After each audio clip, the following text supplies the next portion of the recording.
Koyduk, birді koyduk. Odan keyin birді koyduk. Az aytamiz, az aytamiz. Nölді koyduk, oldu, nөл болып ketті. Нәтижесінде не шықты? Жұма күн 4-тен 1 болады. Одан az aytamiz. Дұрыс қой, жауабы. Дұрыс қой. Бірлепит өте керемет орындады. Жұмысын қойып қояды мына жерге. Нәтижесінде не шықты? 4. Өте керемет. Нұрай отырады. Дұрыс жауабы. 2х болады. 2сын қалдырып кеттім. Енді орнына қоямыз. Сен де енді орнына қойдық, 4 дәрежесі азайып қарады. 2 көбейту неше дейсің енді?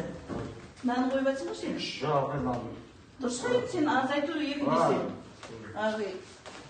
Мә, дұрыстап шығарамыз. Мә. Мә. Жылдамдатып орындаңыздар.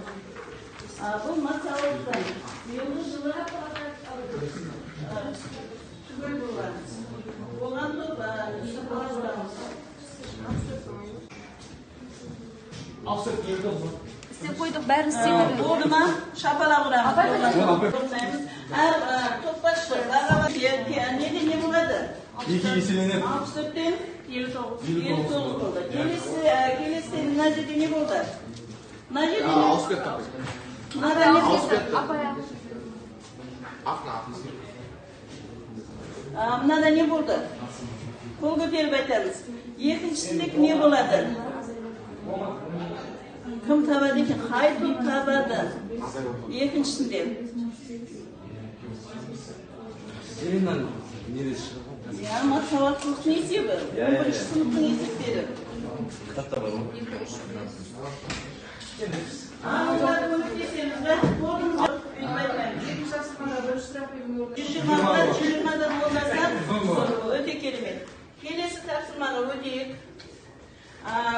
Бұда енді топтық жұмыс дейді. Көмектеспейсіздер. Сколько? Бұда топтық жұмыс болғанда осы жерде тұрып қателерін ғана табамыз. Жылдамдатыр.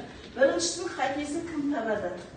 Біріншісінде қате қол көтеріп айтса бар ма, жоқ па, соны дәлдеуіміз керек болып тұр. Бірінші топ айтады. Бірінші дәлде. Біріншісінде қате бар ма, жоқ па? Арайынбек. Қате бар ма, жоқ па? Қате жоқ. Сен қорқынысың ма, қорқпайды. Келесі екіншісін айтамыз. Қате болады, себебі біздер жұмыстың алғашқысын тапқан кезде алдына минус. Біздің топбашылар, біздің топ мүшелерінде топтық жұмыс өте жақсы жүрді. Бұл жерде ең қатты көзге түскен Рахман болды, мен оған 6 ұпай қойдым. Абылай Әнуарға 2 ұпайдан, Бекнұрға және Саяға 1 ұпайдан және Нұрай өзіме 3 ұпай. Енді бір қарат көрсетіп ішмейді. Өте керемет. Келесі Альбина сөйлеуіміз. Альбина. Топтық жұмыс жақсы жүрді. Және де көзге түскенімізде Аят, Дастан және Абайхан. Және мен Аятқа, Абылайханға, Дастанға 3 ұпайдан қойдым. Және де Сабила мен Аяулға 1 ұпайдан қойдым. Өте керемет. Бері қаратамыз көрейік. Өте керемет. Енді кері байланыс жасап жіберейік ма? Ал енді келесі тапсырмаға қалмасыңдар ма балалар, отырыңдар. Балалар бүгін сіздердің жаңағы анықталған интеграл исорлеликс формуласына есептеп шығарамыз. Бірінші сіздерде ең бірінші үй тапсырмасын сұраймыз.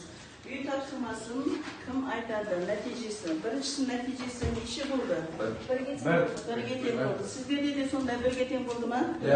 Екіншісін сіздер оқыңыздар. 2 болды. Сіздердің үшіншісі неше болды? Жауабы?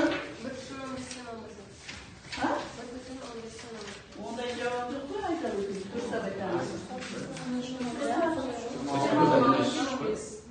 Onu dursa bakayım. Kelisi.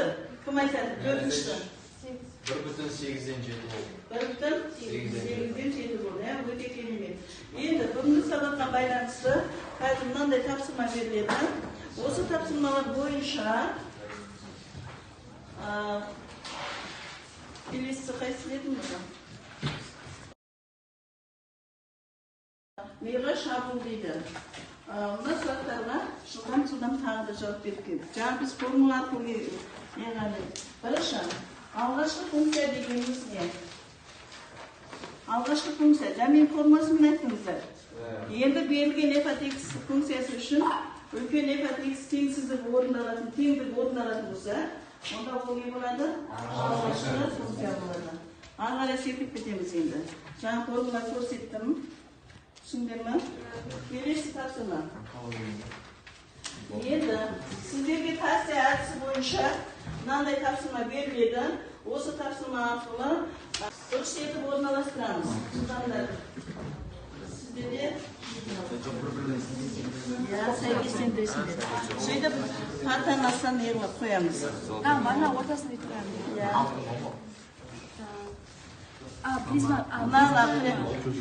Бұлай жатқызып орындайсыңдар. Бүйтіп сәйкестендіріп алыңдар. Бірінші жатқызып сәйкестендіресіңдер. Мына бағалап қараңыз. Қойса не?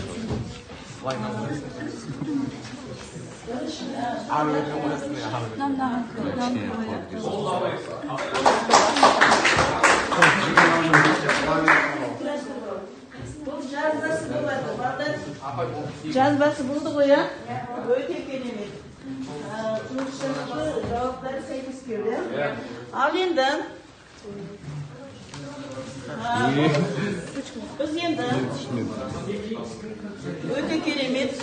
Сіздердікі не болды? Пирамида болды. Не болды? Пирамида. Жалпы пирамида дегеніміз не еді? Кім айтады? Мына пирамида. Пирамида. Антамызда айтамыз пирамида. Бұл сіздерде пирамида. Пирамида. Жақтардың бір көп көріш алған жақтары. Сіздерде не таптыңыздар? Аты не? Параллелепипед, я? Параллелепипед. Сіздердікі қазір параллелепипед. Анықтамасын айтып жіберуге болады ма? Айта қойыңыз.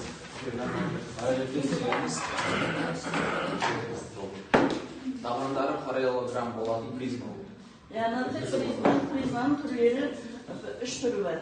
Өткенде айтып кетеміз. Сіздердің топтарыңыз онда параллелепипед тобы болады. Түсіндіңдер ме? Ал сіздердікі пирамида. Анықтамасын айтып жібере салайықшы, айта қойыңыз. Пирамида. Бір жағы оқ бұрыш, қалған жағы үш болады, бір төресінің көп жағы. Бұны не дейді екенбіз? Пирамида. Сіздер енді пирамида тобы боласыздар. Сіздердің топтарыңыз енді не жазбасы шықты сіздерде? Призма дегеніміз не еді? Анықтамасы. Призма. Екі бүйірлер бір-біріне параллель және тең. Бұда неше табан болады? Екі табаны көптеген табанына байланысты жақтары болады. Сіздердің топтарыңыз енді не болайын деп тұр? Призма тобы. Мына призма тобы көріп қойдық. Енді сіздер бұда бір оқшы ғана, тек қана бір оқшы ғана не жасайды? Бұнадан фигура құрастырады. Қалған оқшылар келесі тапсырманы орындай береді. Түсіндіңдер ме? Сонда бұл топта кім жұмыс істейді? Сен құрастырасың. Мұны қайшы қосып едім, мынаны қарайсың да, сен құрастырасың. Немесе мұнаны сыртына құрастыр. Аят, сен мұнаған осыған құрастырасың. Сыртына істей береді. Өзі құрастырады, қалғандарын келесі тапсырады. Бұның көптеген нәрселері керек. Бұны келмайлар сайта болады. Өте ұнады. Кім абылай айта білдесін? Бүгінгі сабақ өте жақсы деңгейде өтті. Бүгінгі сабақ қызықты, әрі де тартысты болды.